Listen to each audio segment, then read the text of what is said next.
안녕하세요. 자, 이번 시간 이제 제104회 전산회계 2급 기출문제 풀이 시간을 시작하겠습니다.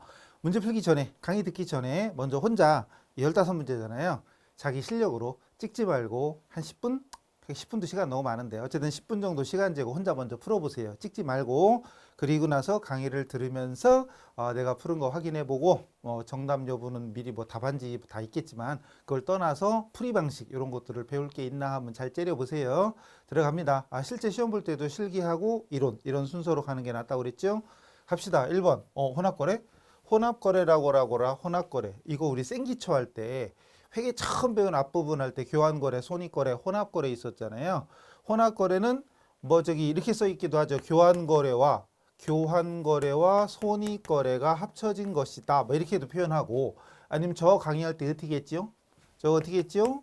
예, 수익과 비용이 있느뇨 없느뇨 뭐 이런 거였잖아요. 수익과 비용이 있느뇨 없느뇨 그래서 수익과 비용이 없다. 없으면 교환거래. 근데 있는데 혼자 있냐 좀 무식하게 있잖아요. 혼자 있냐 같이 있냐 뭐 이런 거였죠. 혼자 있으면 손익거래고 같이 있으면 혼합거래였었다 그랬잖아요. 자 1번 보험료를 현금 지급했다. 보험료라는 비용이 발생했죠. 그럼 비용 발생과 자산의 감소죠. 자산의 감소. 자 비용이 발생했는데 저 혼자 있죠. 저 혼자 있으니까 손익거래죠. 손익거래죠. 뭔 소리가 물으면 생기초 확인하고 오세요. 두 번째 비품을 구입하고 대금은 카드 결제다. 비품은 자산이지요. 자산의 증가 차변이고 그리고 카드 결제하면 미지급금이라는 부채의 증가. 얼라리 비용이나 수익이 전혀 없다. 전혀 없으면 교환거래지요. 긴가? 뭐 이러고 있으면 문제풀이 하기 아직 준비가 안 된 거예요. 이론부터 정리하고 오셔야 돼. 그 다음 현금을 출자하여 영업을 개시하다. 그 순간 더 볼 것도 없죠. 이미 답은 나왔죠. 자, 이거는 현금이라는 자산의 증가와 출자했다. 그럼 자본의 증가. ALC 자산부채 자본 뭐 바쁜 게 그냥 말로 하고 쓸 때 이렇게 쓴 건데 어쨌든 결론은 비용이나 수익이 전혀 없다. 역시 교환거래입니다. 답은 당연히 4번이고요. 대여금과 이자를 현금으로 받다 했어요. 현금 받았으니까 현금이라는 자산의 증가와 대여금이라는 자산의 감소 그리고 이자 받았으니까 이자 수익이라는 수익의 발생. 비용이나 수익과 비용, 수익이 있죠. 수익이 있는데 딴 놈이랑 같이 있죠. 이렇게 같이 있으면 이게 바로 혼합거래였었다 이거죠. 자 생기초인데 근데 이것도 이의 신청이 들어왔었나 봐요. 글쎄요. 이런 사람이 있어. 여기 비용이 있잖아. 비용. 여기 자산도 있네. 같이 있네. 혼합거래야. 뭐 이런 사람들. 그러지 말랬지. 있는 쪽만 보라고 했잖아. 있는 쪽. 있는데 딴 놈이랑 같이 있냐. 있는데 저 혼자 있잖아요. 얘는.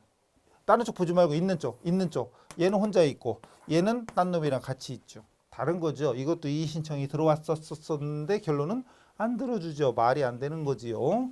제대로 공부 안 한 거죠. 잘못 배웠거나 아니면 안 배우고 혼자 하는 사람들. 그게 위험한 거죠. 혼자 진짜 강의 안 듣고 혼자 하는 게 진짜 독학인데 독학으로 다 깨우치면 진짜 천재고 천재. 근데 독학이 위험성이 대부분 답 보고 하거든요. 저도 그렇고 뭐 하다 보면 강의 들을 시간 없고 답 보고 하니까 그때는 될 것 같은데 확실히 모르면 살짝만 바뀌어도 응용이 안 되는 거예요. 그게 문제죠. 그래서 강의를 듣고 제대로 개념을 익히고 나서 혼자 하는 게 진짜 공부예요. 자, 두 번째 갑니다. 뭐예요 이거? 결합관계 또 나왔네. 결합관계에서 동시에 나타날 수 없는 게 뭐다냐. 왜 거래의 판료소 있잖아요. 이 거래의 판료소에서 기본적으로 자산, 부채, 자본이 생기초의 가장 중요한 것 중에 하나잖아요. 자산, 부채, 자본 그리고 수익과 비용 이런 거 있을 때 그리고 원래 있는 쪽이 증가했죠. 원래 있는 쪽이 증가하고 반대쪽이 감소. 자산 증가가 차변이면 자산 감소가 대변이고 부채 증가가 대변이면 부채의 감소 차변. 자본 증가 대변이니까 자본의 감소 차변 이렇게 됐죠. 그 다음 수익과 비용은 증가라는 개념보다 발생이었죠. 이랬을 때 차변 요소와 대변 요소가 항상 결합되어서 같이 나온다. 그걸 뭐라고 했죠? 거래의 이중성이었죠. 거래의 이중성. 즉 차변끼리 또는 대변끼리는 있을 수가 없다. 바로 이게 그 문제잖아요. 차변끼리 또는 대변끼리만 나올 수는 없다. 같이 나와야 된다. 비용 발생, 차변. 자산 감소, 대변 있을 수 있죠. 자산 증가, 차변. 부채 증가, 대변. 결합되죠. 결합되는 거. 그 다음 자본 증가, 대변. 부채 증가, 대변. 얼라리 대변밖에 없잖아요. 대변밖에 없지 아니요. 차변이 없어. 이런 거래는 있을 수가 없다. 대변만 있고 차변이 없어. 안 되는 겁니다. 자산 증가, 차변, 수익 발생, 대변 가능한 거죠. 그죠? 차변과 대변이 동시에 나타나야 된다. 그게 바로 거래의 이중성, 복식부기의 근본 원리다. 생기초입니다. 완전 생기초. 우리 강의 맨 앞에 참조하세요. 엄청 중요한 거였잖아요.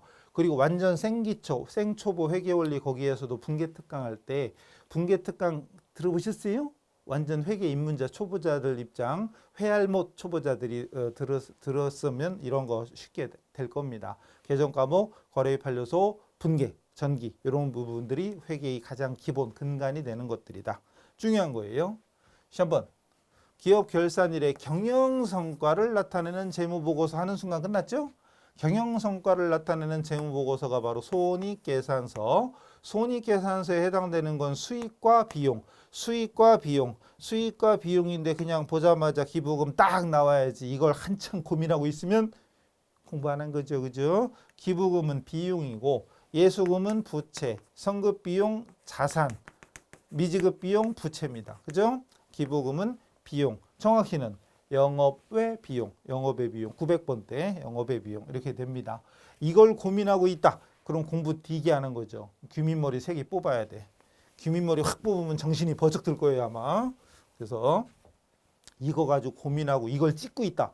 그럼 공부 안 한 겁니다 진짜. 그러면 아예 빨리 문제풀이 하지 말고 이론부터 제대로 정리하셔야 돼. 기초에서 잘해놓으면 그 다음부터 힘을 발휘하는데 기초 때 어영부영 넘어간다. 이제 제일 위험한 게 이런 거죠. 합격은 일단 시험 보면 합격하는 게 좋으니까 70점만 맞아도 합격이고 100점 맞아도 합격인데 70점만 맞자. 되게 그렇잖아요. 뭐 저 같은 사람도 그렇고. 근데 그게 이제 안 좋은 거죠. 지금 당장은 합격했는데 문제는 점수가 그거밖에 안 나온다는 얘기는 많이 비어 있다는 얘기죠. 근데 그 상태로 다음 급수 올라가. 그럼 이제 그때부터 무너지기 시작하는 거고 진짜 위에까지는 못 가는 거죠.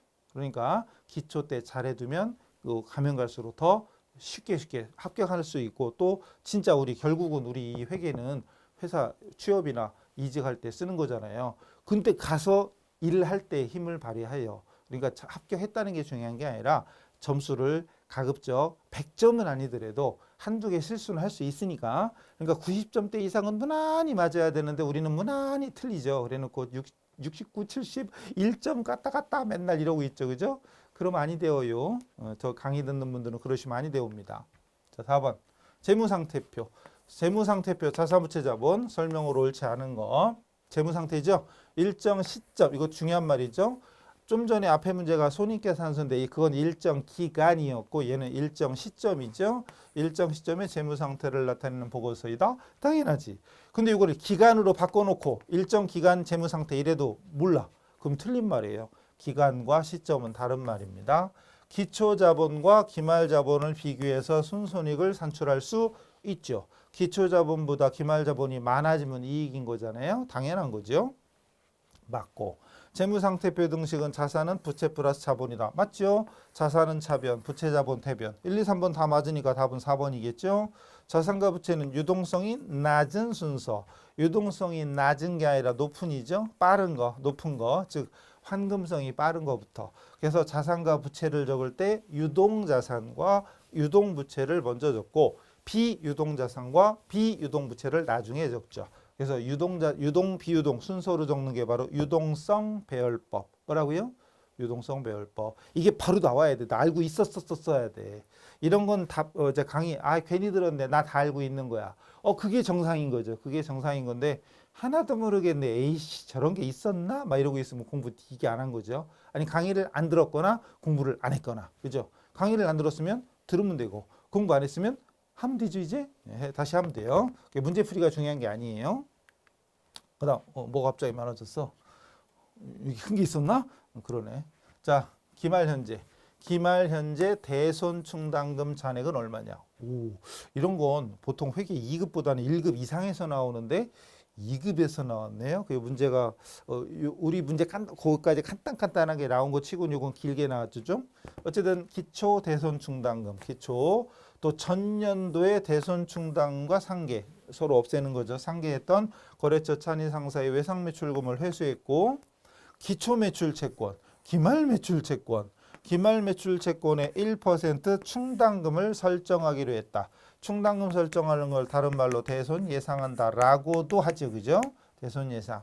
자, 이런 문제를 만약에 많이 풀어봤다면 그냥 어렵지 않게 그냥 쉽게 할 수도 있어요. 근데 이런 걸 안 풀어봤으면 도대체 어디서부터 손을 대야 되지? 이게 좀 애매할 겁니다. 쉽지 않죠.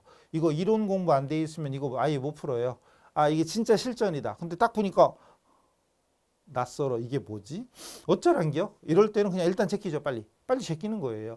계산 문제는 만약에 딱 보자마자 느낌이 빡 오지 않으면 일단 제껴요. 제끼고 그 다음 문제 6번, 7번, 8번 이런 건 그냥 이론이잖아요. 이론.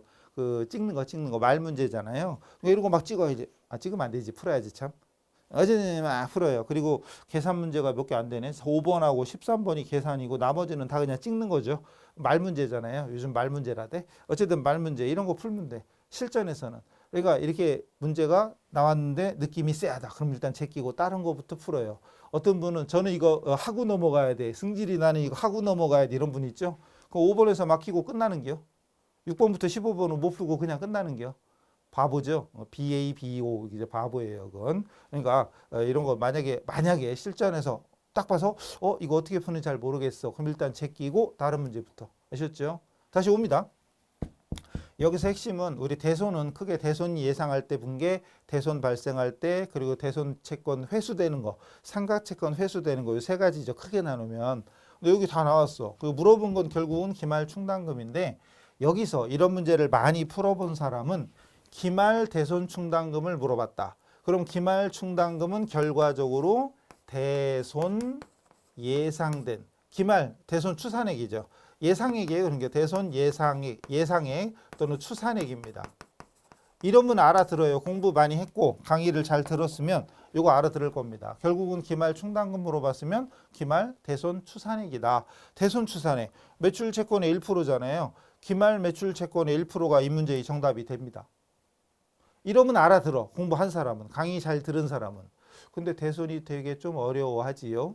뭔 소리야, 그죠? 일단 갑시다. 그럼 이제 일단 이런 공부가 어느 정도 됐다는 전제하에 이럴 때 잽싸게 매출채권 기초기말만 나오고 이러잖아요. 이럴 때는요.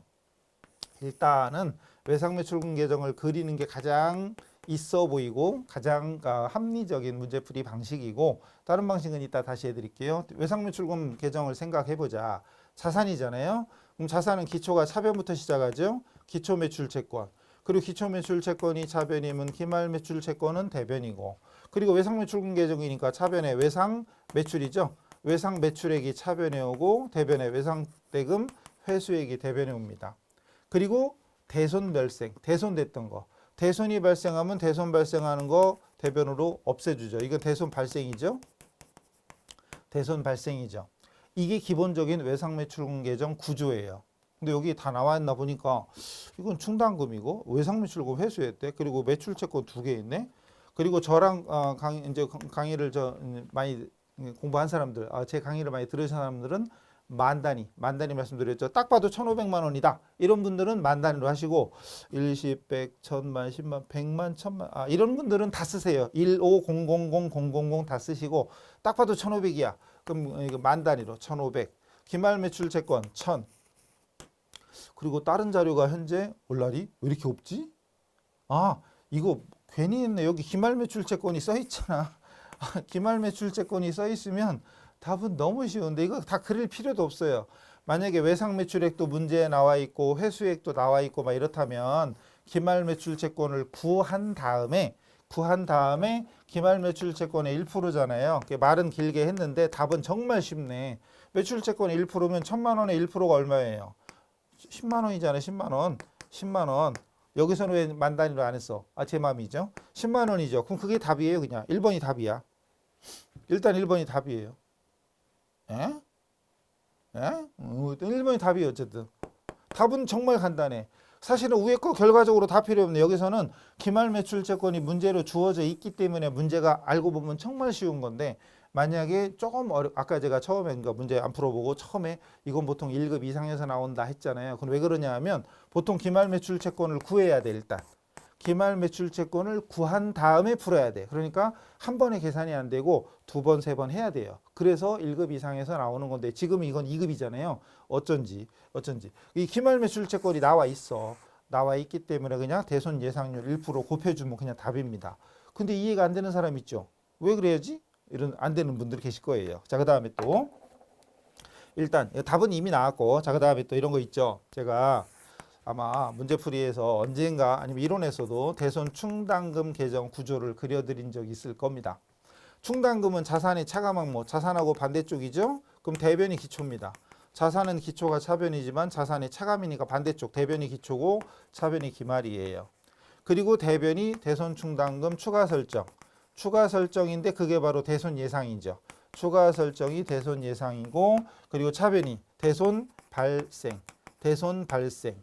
그리고 대손됐다가 회수된 거 상가채권 추심 이거. 상가채권 추심 이거. 이런 게 대변이고. 그리고 제가 여기다 이렇게 그려드렸죠. 이 기말 잔액이 바로 단기말, 단기말 대손 추산액이다. 예상액이다. 이런 식으로 필기를 해드린 적이 아마도 있을 겁니다. 나는 오늘 처음 봤는데 그럼 지금 외우세요. 지금이라도 외우셔야 돼. 대손 충당금 기말 잔액은 단기말 추산액이다. 근데 이 추산액이 바로 매출 채권의 1%야. 기말 매출 채권의 1%. 그러면 이 기말 매출 채권이 1,000만 원이니까 1%면 10만 원이 나오는 겁니다. 이렇게. 기초 매출 채권은 15만 원이었대. 15만 원. 그리고 전년도 대손됐던 거를 회수했대. 20만 원. 근데 그거 대변입니다. 대변입니다. 그리고 대변이 35, 차변이 10이야. 그럼 여기 25가 대손이 발생했다. 뭐 이런 얘기로 해석할 수 있어요. 만약에 대손 발생이 얼마냐 물어봤다면 이렇게 이걸 구할 수도 있습니다. 4대변이 30. 추가 설정 없어요. 이건. 추가 설정이 없는 거죠. 이 문제로 따지면. 그래서 이 문제는 내용은 어려운데 결과적으로 이것만 알고 있으면 요것만 알고 있으면 답은 정말 쉬운 문제. 그래서 2급에서는 요것만 알면 그만. 근데 대손에 대한 내용을 회계 배우는 사람들이 초보자들이 되게 어려워하기 때문에 지금 이렇게 듣고 나서도 뭔 얘기예요? 뭐 이런 분이 계실 겁니다. 이론 강의 한 번 더 참고하시고 기출문제 풀이 강의 이런 거 좀 통해서 문제 풀이 같은 거 익혀 주셔야 되고 기말 잔액이고 단기말 대손 추산액이다. 여긴 자료가 다 나와 있지 않기 때문에 이걸 더 다른 분계 형식으로 설명드리기는 어려워요. 핵심은 요거 딱 하나입니다. 핵심은 요거 하나예요. 기말 잔액. 그 추가 설정은 없고 그리고 환입 대손 발생도 있지만 참 대손 발생이 없으면 이제 추가 설정의 반대가 환입이잖아요. 대손 충당금 환입. 환입이 대손 발생 이 문제 다른 얘기 없으니까 그럼 대손 충당금 환입으로 추정할 수 있어요. 자, 근데 이렇게 계정 구조로 이해하는 게 가장 쉽고요. 다시 돌아와서 이렇게 다른 식으로 풀 수도 있어요. 대손 충당금이 대변에 15만 원 있었어. 대손 충당금이 대변에 15만 원 있었고 전년도에 대손 처리했던 외상매출금을 회수했다. 그럼 이 분계가 차변에 현금 들어오고 현금으로 받았다고 치고 그리고 대변이 중요하죠. 외상매출금이 아니죠. 대손 충당금이잖아요. 전년도에 대손됐던 걸 회수하면 충당금이에요. 이거 모르는 분들은 이론 강의 100번 들어야 돼요. 얼른 100번 듣고 오세요. 그럼 충당금이 증가합니다. 그럼 대변에 대손 충당금 20만 원 증가해서 35만 원이 돼요. 그리고 다른 자료가 없어. 그래놓고 기말 매출 채권의 1% 대손 예상했다고 돼 있죠. 그럼 대손 예상액이 10만 원이죠. 자, 여러분 기억납니까? 결산 때 대손 예상액에서 충당금 잔액을 뺀 나머지를 추가 설정을 하게 된다. 단 마이너스 나오면 환입시킨다. 이거 기억납니까? 이것도 기억 안 나. 그러면 이제 이론 강의 100번 듣고 오셔야 돼. 그럼 대손 예상액은 10만 원이고 충당금 잔액은 35만 원이니까 마이너스 25 나오잖아요. 그럼 환입이야. 결과적으로 환입액이에요. 만약에 이런 걸 물어봤다면 더 어려운 문제. 그러니까 회계 1급이나 세무 쪽으로 가는 거죠. 근데 여기서는 결국은 자료는 많지만 핵심은 요거 하나 알고 있으면 끝난 거예요. 근데 사실 쉽지 않죠. 회계 2급 하신 분들한테는 이 문제 쉬운 거 아니에요. 그래서 딱 봐도 이제 이 내용을 알고 있으면 답은 그냥 벌써 나왔고 만약에 듣고 나서도 저 뭔 소리 한 거예요? 막 이런 분들이 있으면 이론을 좀 더 참고하시고 일단 건너뛰고 다른 것부터 풀어야 돼요. 실전에서는 아셨죠? 2급 치고는 어려운. 근데 답 찾기는 겁나 쉬운. 이제 이렇게 쉬울 수가 없는 문제. 알고 보면 딱 보고 그냥 한 방에 구할 수 있어요. 답을. 그런데 그 내용이 쉽지 않죠.